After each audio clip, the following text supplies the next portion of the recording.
এমন বৃষ্টির দিনে বসে থাকতে কার না ভালো লাগে বলুন তো। মেয়েকে নিয়ে বৃষ্টি দেখতেছি, এর থেকে মজার আর কি হতে পারে বলুন।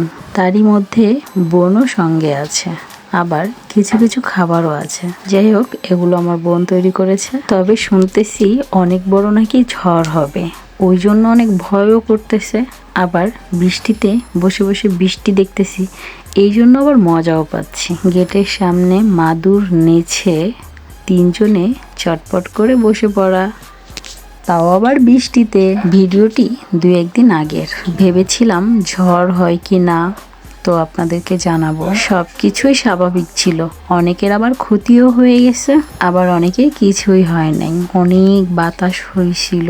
যাই হোক, যত বড় ঝড় হওয়ার কথা ছিল তত বড় ঝড় হয়নি। প্রতিবারের মতো এবারও আমরা সুন্দরবনের জন্য বেঁচে গেলাম। প্রত্যেকবার ঝড়ে আমাদের সুন্দরবনের গাছগাছালির জন্য আমরা বেঁচে যাই। সুন্দরবন যদি না থাকতো আমাদেরও হয়তো ঝড়ের প্রভাবটি দেখতে হতো।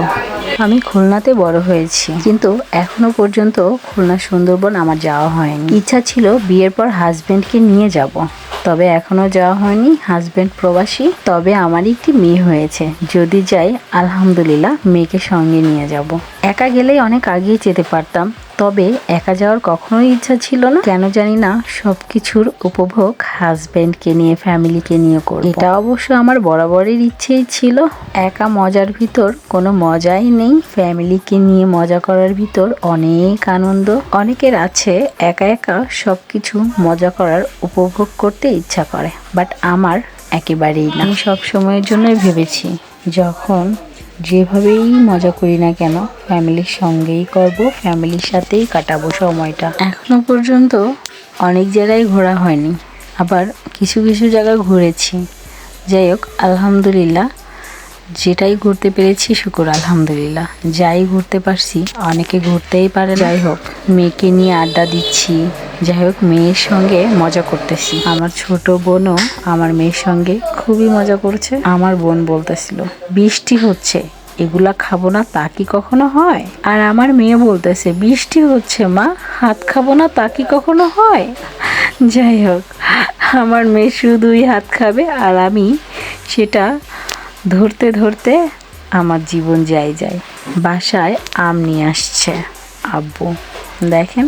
তো ভাবলাম মেয়েকে নিয়ে একটু ফটোশ্যুট করে ফেলি, তো ভিডিও করে ফেললাম। আমার মেয়ে যখন বড় হবে তখন দেখবে ওকে নিয়ে ভিডিও করতেছি আম নিয়ে। তবে একটা কথা কি জানেন, মেয়ের কেবল 4 মাস বয়স, তবে আমি তাকে আম খাওয়াইও ফেলছি। তার জন্য আমার বাবা আর মেয়ের বাবা খুব বকাবকি করছে আমাকে। যাই হোক, সঙ্গে আর একটু নিয়ে নিলাম ছোট বোনকে। এখন হয়তো অনেকে বলবেন আম নিয়ে শো অফ করছি, একেবারেই না। সব শেষে একটাই কথা বলবো, যে যেখানেই থাকো না কেন ভালো থাকো, সুস্থ থাকো, সবাই আমাদের জন্য দোয়া করবে।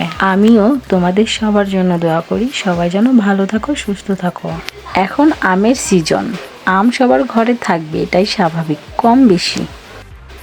আম নিয়ে শো অফ করার কিছুই নেই। ঝড়ে হয়তো অনেকের ক্ষতি হয়ে গেছে, আল্লাহ যেন সবাইকে আবার উঠে দাঁড়ানোর শক্তি দেয়। যাই হোক, দেখেন বৃষ্টি হচ্ছে, যার কারণে আশেপাশের গাছগাছালিগুলো কেটে দিচ্ছে, যাতে কারেন্টের কোনো প্রবলেম না হয়, তার যেন ছিঁড়ে না যায়। হোক, মেয়ের একটু ছোট ছোট পাও নিয়ে নিলাম।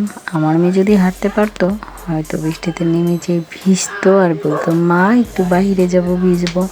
দেখেন কি সহজ ওরা কারেন্টের কাজ করে, তাই না? আসলে এগুলো সহজ না, অনেক রিস্কের।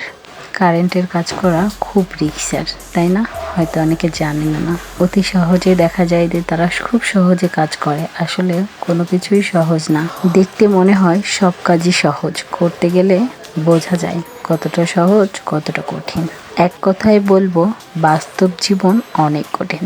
দেখেন একটা ডাল ভেঙে পড়ছে, অনেক বৃষ্টি হয়েছে, আমাদের এখানে কোনো ক্ষয়ক্ষতি হয়নি আলহামদুলিল্লাহ। তবে অনেক জায়গায় শুনেছি অনেক পানি হয়েছে, অনেক ঝড়ঝাপটা হয়েছে, অনেক গাছগাছালি ভেঙে গেছে। আলহামদুলিল্লাহ আমাদের এখানে এখনো পর্যন্ত কিছু হয়নি। আমাদের ভিডিওটি যদি ভালো লেগে থাকে আমাদের সঙ্গেই থাকুন। আল্লাহ হাফেজ, সবাই ভালো থাকো।